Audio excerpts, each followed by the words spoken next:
Hello and welcome to Talking Tent, a show about movies, TV, and all the content we can possibly consume. I'm Zach. And I'm Irma. Today we are talking DC's Blue Beetle. Irma, was Blue Beetle a good movie? And I'm going to stop you right there because Blue Beetle was a good movie. I'm not even going to ask you about it.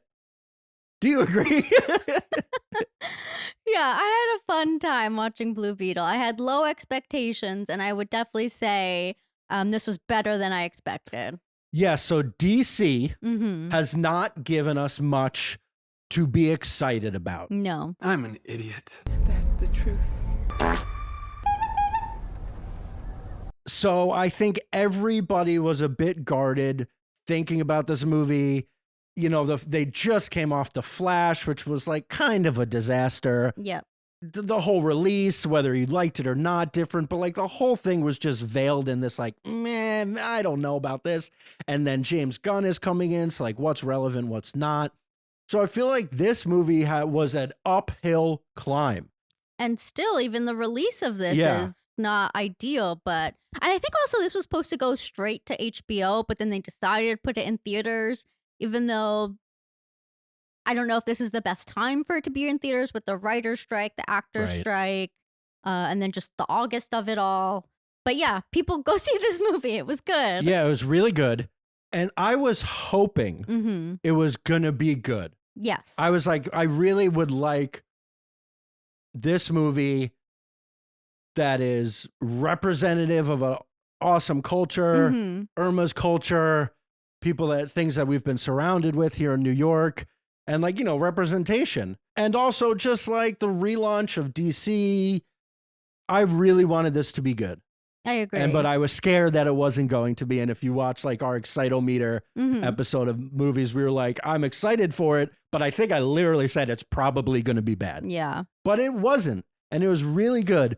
And I think it centers around having a specific place, a specific people that they did not shy away from. They didn't shy away from the Hispanic culture. Like there were so many in-jokes. Yes. That I only understood because of like Christmas Eves with your family. Yeah, that, one time a year. But like I'm sure to you and other people that are kind of surrounded by the Hispanic culture, it like really speaks to them. Absolutely. I mean, I love that it didn't shy away from that, and like the people who get it, and if you don't get it, who cares? Like They also didn't shy away from speaking in Spanish. Absolutely. Yeah. And I like that like some of it was subtitled, some of it wasn't. And I felt like that was very true to like the immigrant or just the child of immigrant stories. Like you speak English, you also speak Spanish. And I just love like, the duality of that. So it's difficult to talk about modern superhero movies without comparing them to the plethora of other ones that we've had recently. I think this movie is better than any of the recent Marvel stuff. It's a top tier DC movie at this point, just because DC hasn't really given us much since, let's say, the first Wonder Woman and Aquaman. Yeah, those are my and if top you don't two. Count, I think Batman. Right. Well, the that's independent different. Batman stuff feels like it's just a whole different category. Well, that's just like high-end directors come into play. Right. You know what I mean? Like you got your Nolan, your Christopher Reeves, Matt Reeves. Sorry. Hey. So I feel like most of the Marvel stuff, and then even like the Justice League stuff and Wonder Woman, even like everything got too big. Like we're fighting aliens, we're fighting demons. Like, you know, Moon Knight was like, Moon Knight technically is a very similar story. Yeah. But just like it was too much, and like space aliens, and we're fighting the end of the universe. Like the whole universe could be destroyed by a decision. And this just centered it in a technologically advanced near future Miami. The villain, kind of like back to the first Ant-Man, is just like a tech piece of shit. You know, like it's just a Karen. She's a terrible person. All she cares about is money, and she's also like racist. Yeah, well, Daddy overlooked her for the position. Right. She's Chivroy. Yeah, well, I also really like that it is grounded in this family story and that it's kind of more an ensemble. Like, yes, it's about Jaime becoming the Blue Beetle, but like you don't get there without his family just really grounding it. And they really, I want to say like flesh out or give each family member like a small little backstory. They make you love Jaime because they love Jaime. Absolutely. And it gets to the point that we bring up a lot of like character first. Like make me care about these characters before you just throw this bombastic action or, you know, nonsense CGI. Yeah. I need to care about this character, and I need to care about his sister, and I need to care about this love interest. And they make that happen. It's so difficult to pinpoint why things like this do or do not work. For example, like Ant-Man Quantumania, I just did not care about the Scott and his daughter relationship. I can't pinpoint why. And in like theory, I should care, but it just didn't work for me. And then like their big reunion when they were giant things, I just like didn't feel it. And in Blue Beetle, I really did. I really cared about Jaime. I understood what his parents imbued in him and his values and the fun uncle and his sassy yet sentimental sister. And like, it just all really worked. And you know what? I definitely cried watching Blue Beetle. Yeah. So it worked. Yeah, and it was also really funny, I think. And I think George Lopez had a lot to do with that, playing the fun uncle. Funkle. Yeah.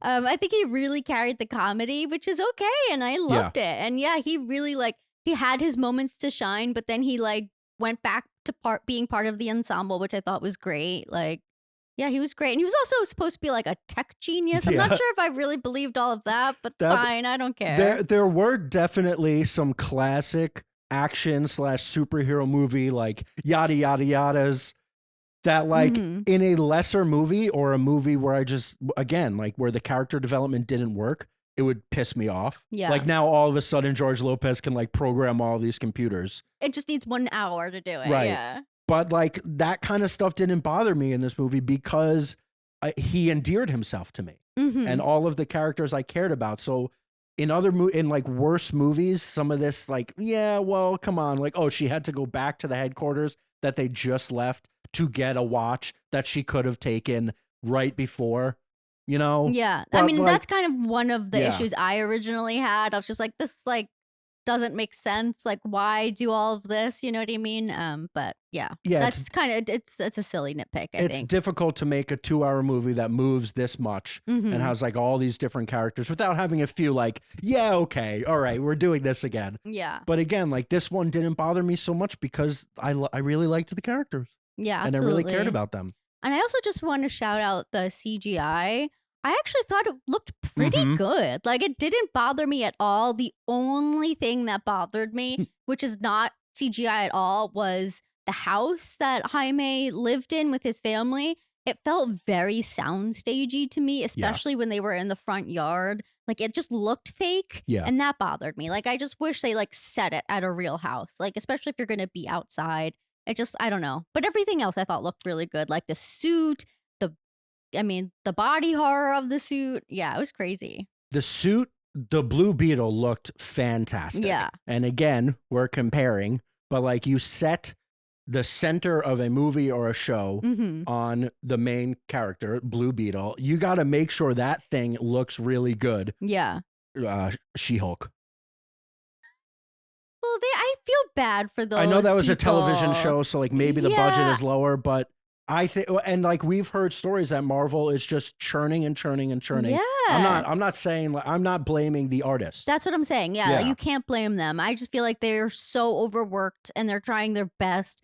And especially the deadlines, like they're just kind of unrealistic. And I don't know how long that they had to work on Blue Beetle, but it looked good. The suit looked good. All of like the gadgets and like the transformation when it took him over. That's what I'm saying. Yeah, the body horror. It was scary. Some of it was pretty gruesome when it grew out of him. Yeah. The only CGI, there's always going to be some that are like, oh, but the ones that looked weird in this felt like completely unnecessary shots. Like it wasn't the main stuff. It was like you're saying, the CGI or like the skyline in the distance. Yeah. Like when they would show this fake Miami in the distance. Well, that's like also what made it feel more of like a sound stage. It's like this like fake house with this like Miami in the distance. And I get that, but like I just don't think it needed to be so fake, the house itself. And then I don't know. The Cord headquarters, I thought, yeah, when they would pan sometimes, because obviously this fake building is not 100 stories tall. Yeah. And so when they pan like up this open concept stairway, it's obviously fake. And it just looked really bad. Well, that's what makes me think of like Stark Tower. Like that looked good because it was like a real building. Like just use real buildings. Well, yeah, then they add, they like add it a little bit. Yeah, but yeah, the weird stuff just looked like, let's just cut that scene. Why did you show that? Yeah. We have to talk about the kind of the heart of this movie and the like perspective.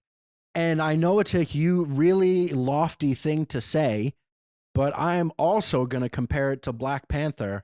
In it, the filmmaker and the writers and everybody involved seeming to have something to say. Yeah. This was not just a generic kid finds himself to be a superhero. This was a Mexican person living in the slums of a city that had cast them out, made them other, made their people others. Gentrification. Exactly. And they even like at one point the grandmother screams about imperialists. Yeah. Like it was very much a indictment on kind of imperialism and this like white people taking over the world. Well, even like the American dream, like he goes to college pre-law, gets a degree, and then can't even get a job. Right. You know what I mean? And it's just like, and then when he even goes to like the front desk of Cord Industries, he says his name, and then the woman keeps repeating Jamie. And that happens to me all the time with my name being Irma. People like just never hear me. They always keep saying Emma back to me, and I'm like, that's not my name. And I correct them like once or twice, and then I'm just like, all right, it is what it is. Yeah, so Susan Sarandon, Karen, plays this tech billionaire who kind of has a chip on her shoulder, is kind of racist. She's like fairly generic villain. Yes. You know, we've seen this before, but man, I freaking hated her.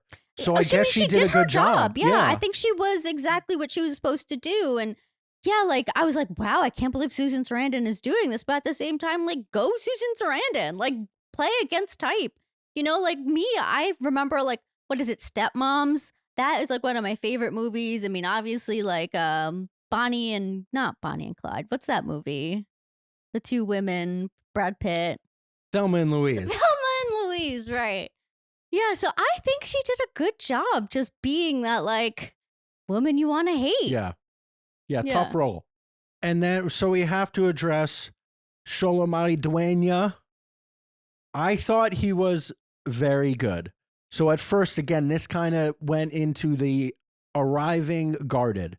And I think George Lopez did a really good job kind of cracking that seal of coming in, the veteran presence being really hilarious. And then I think Jaime was funny, but then there were parts like when he first got the suit and it did like that whole like mayhem flying through the air, you know, doing all this stuff out of his control. Voice acting. Exactly. That's not really him. So like it was too much, a little too much voice over screaming. Yeah. Like so much screaming. Yeah. Which I understand, like in theory, when you're writing this out and having him record it, it's like you would be screaming if you were flying in this suit. Like I almost wish they showed his face. Yeah, a little bit reacting. more. Yeah, because then that would have felt more genuine than like what they do with Tony. Yeah. But I guess it's a different suit, obviously. So I guess I just don't know the mechanics of like how the suit works.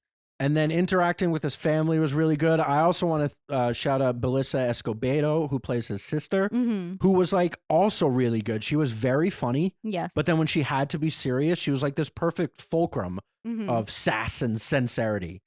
Like she really kind of centered him of becoming this, you know, mega superhero. Yeah. But then like she kept him pretty normal. Yes. And like would still give him crap, like a classic sister. Yeah. And I thought she did a really good job. And then I think Xolo.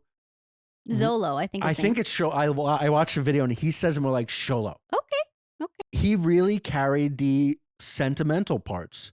Like even if he's not maybe as like charming and funny as like a Tom Holland early in Spider-Man when he's still being a goof. Yeah. I think he did a much better job in like the serious, because this movie gets pretty serious. Yeah, it gets pretty dark. Jaime gets very mad. Yeah. And I thought that is like a hard thing to go from being really funny and kind of like quirky, we're having fun, crazy uncle, to like imperialism has kind of destroyed our people and I am fighting against this and I am going to be the savior. You know, that's like, they don't say that, but that's like the message behind it all. I mean, they have like raiders go into his home, separating his family. That was like that very was hard. real. That felt very that was hard real. to watch, especially like with everything that's going on at the border. Yeah, it just felt very like, oh, like they're trying to say something here. Like, and they're like, they didn't shy away from it. Yeah, because like they're hiding. Yeah, hiding in the bedroom when they open it. Like the classic, like when they show the flashlights shine onto a family that's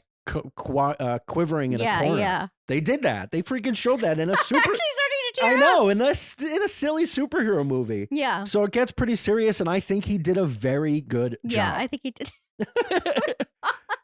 No, this is real. See, it was a good movie. Well, no, it's just because of like it's so realistic. Yeah, and that's when I relate it to something like Black Panther. Ryan Coogler had something to say. Yeah, I mean, even with Susan Sarandon's henchman. And like his like the whole like child soldier being an orphan, her kind of taking him and like turning this man into what she wants. I mean, child soldiers that we've seen. Friggin' imperialism. Again, this silly movie had something to say and it made me really care. Yeah, I like that Susan Sarandon, I think, was like the only white person really in this movie. Yeah, I was actually watching the credits to open the movies. Every single name except for Susan Sarandon was a Hispanic name. Like I was looking at all the last names from, you know, like the costume people, like so many of them, all of the actors, the director and writer, obviously, and so many of them. And yeah, it's awesome. The only thing I want to shout out, like not negative or positive, but what's the actor's name who plays Guillermo on What We Do in the Shadows? Guillen. Yeah, so he was in this movie as like I think a scientist working for Susan Sarandon, and I was just like disappointed that he wasn't given more to do. Like he's a genuinely very funny guy, and I don't know, I just wanted so much more from him. And when I saw him, I was excited, you know, like that he was in this movie. I'm like, yes, go Guillermo. He'll always be Guillermo to me. Yeah, we know him as a very funny person. And the fact that he played like really, I actually don't think his character, maybe one or two jokes, but he played just a more like a sidekick to the villain. But then, spoiler, he gets his moment. I suppose, to be a bit heroic and stand up for his people. So good for him. But yeah, he was a little underutilized. Yeah. And let's do a few more nitpicks and then talk quickly about the action. And then that'll be it. So a few of the nitpicks in these kind of movies, you know, some of the yada yadas can bother me. But again, if you do a good enough job that I care about the characters and I care about the story and I understand the perspective and I get the motivations of everybody, I look past that.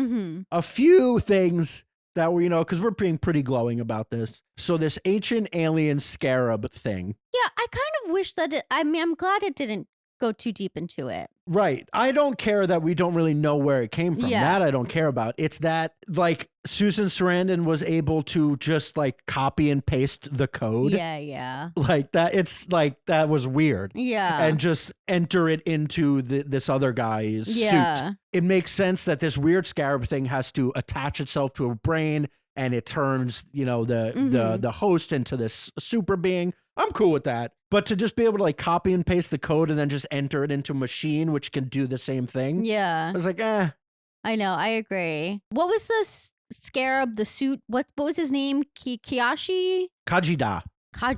And that brings us to the action, because I thought the action was really good. Yeah. And especially, you just simply cannot go wrong with a hallway fight. Right. We've said it before and we'll say it again. There's a hallway fight in John Wick, Daredevil, the new TMNT movie. Yeah. You do a hallway fight. Well, I feel like it just since works. Daredevil, it's become kind of a superhero staple, or just like an action Daredevil movie. show. Yes, the action movie staple. Like it's just like something you have to do to like prove that like, okay, this is good action. Yeah, the new Guardians of the Galaxy. Yeah, I they think did it. I think the best scene in that whole movie was that, I mean, it wasn't like exactly a hallway because it was wider, but a contained space fight scene where like the camera, the is just was moving very cool. through everything. Mm-hmm. That was like when Jaime is kind of figuring it out. It's his Neo moment from the Matrix. If that's it, if you didn't catch on to that. That like, okay, all of this fighting and like what am I and what is this scarab, and they kind of fuse together in this cool moment. Yes. The suit in general, I thought was very cool. How he could just like think of something and it like come like the sword and that like the suit started learning from him, you know, and like at the end, like it started speaking Spanish to him. Like I loved that. Yeah, they did kind of this whole thing about him finally fusing with it and accepting it. Yeah. And you know, I think they did this really nice scene with the father. Are we spoiling? Yeah, we're going to spoil a bunch of stuff now near the end. They did this really nice scene with the father that kind of was kind of like the wake up. You can do this. Fuse with the suit. Be all you can be. You are the one. You are Neo. Then another nitpick was they like then drop it back down to him not like the suit shutting itself down. Yeah, I thought that was strange. Yeah, like you need to have that one moment when, you know, Neo sees the code. And then like he doesn't then see the code and then go, oh no, I forgot the code. And then 15 minutes later have like somebody else remind him what's happening, which is what happened in this movie. Because then like they also give a nice scene to the mother. It's like they wanted to give all the parental figures their moment to influence him. But I think they could have fused it into one scene. Yeah. And had him just come out of that and us be like, oh hell yeah. Now he's going to freaking wreak havoc. Yeah. Well, we should say like, okay, so when I went in like the first hour of this movie, I appreciated that like it wasn't like a typical origin story where like he had a dead parent or he had like a dead lover and that he was like essentially needing to redeem them and like this like he goes on this journey. He just like was surrounded by love and like he was able to still be like a superhero. You know what I mean? I mean, yes, it took him a while to like get used to it, but that's kind of like any origin story. But then they do kill the father, which I was bummed about, but I guess every superhero needs to have some sort of person to motivate them. And then they, I guess, do a Force ghost. He essentially it's like no, it's like an existential eternal plane because he doesn't come to him in the real life. He's like he enters the subconscious space where his father can speak to him. But and that's who motivates him to just become one with it's his scarab. destiny. What the dead father did do was give the grandmother a moment to step up, where you know they're about the family's about to lose it. Because they just watched their father die. And she says, this is not time to grieve. We are fighting now. Yeah. Like she really instilled in them that we as a people need to fight against this piece of shit. And and like she got that moment. And then the moment when at the end, when it's all finished, and she says, okay, now we can cry. That's when Zach started to cry also. Yeah. You know, to mourn the father. So, you know, you just got to add that human element. I know a dead parent is like a classic trope from literally 60% of all stories, but it works. And that's why. I know it works. It works. I mean, I'm glad that we got like a lot of time with him. Yeah, we spent a lot of time with him. And that it wasn't just like in Batman, like just like crime alley, like, dispense of the parents immediately. You know what I mean? So like. So once Jaime figures it out, starts kicking ass, Zach is all like, hell yeah, let's go. We got the Cypress Hill song in the hallway scene, which was awesome. And then the kind of final battle and what you talked about with the suit, and there's really no way around that. The suit is called Kajida. It is very Japanese inspired. And the other guy's suit, Carapax's mechanical created suit, is a near copy of like an Evangelion, a Japanese anime fighting, like with the things that came up from the shoulders that like maybe it can fly, maybe it couldn't. There was like no denying that both suits were very influenced by Japanese anime. And then especially when they were fighting, and like what you just said, that he could kind of conjure any of the weapons. Like they actually didn't really do that guns. Like he was always swords. And especially when he did like the double hand, the big sword that was like cool. Straight out of like a Final Fantasy thing, which is also Japanese inspired. That did feel very, because it was like a huge samurai sword. Yeah, that was so cool. And so like I really appreciated that in this super Hispanic story, they were also referencing Japanese culture and Japanese entertainment and fighting, and they brought it all together into this awesome package where I had a great time. I was, you know, if you have me like literally rooting and cheering in my seat, I'm happy about that. The kid behind us sounded pumped. Did he? I think so. Yeah, there was a kid that they bought the Blue Beetle backpack. Aww. He had blue hair. Oh, He was all in. I don't know why. And again, we've fully spoiled it now. But there is a stinger in the credits scene that seems to imply that this is not the end. And even though we weren't sure about what James Gunn exactly is doing with the DCU, all we really know is that the Superman movie comes out in like 2 years that he's doing. Yeah. And that's, you know, the Flash was maybe supposed to reset it, but now who knows? But it seems like the Blue Beetle is continuing, because there is a stinger that, you know, more is happening. More is coming. Yeah, I think James Gunn, saw this movie and liked it. And so they decided to keep the Blue Beetle, which is kind of exciting, you know, like this is a new character, a new movie. So there's no reason to really get rid of it. I mean, I understand like it's going to come out in like a tough time. So I hope it makes money. Yeah. To like motivate. Go see Blue Beetle. Yeah, to motivate Warner Brothers and DC to make another one, you know, but there was a time when a movie could just come out and not be referential or reliant on 30 other movies surrounding it, and it could just be good, and maybe they'll make a sequel and that'll be it. I'm happy to see another one, and I'm happy that Jaime as Blue Beetle can come back in a larger universe, sure. But in the wake of us kind of calling like superhero exhaustion with Marvel and the MCU, I also wouldn't hate if this was just like a really good one-off.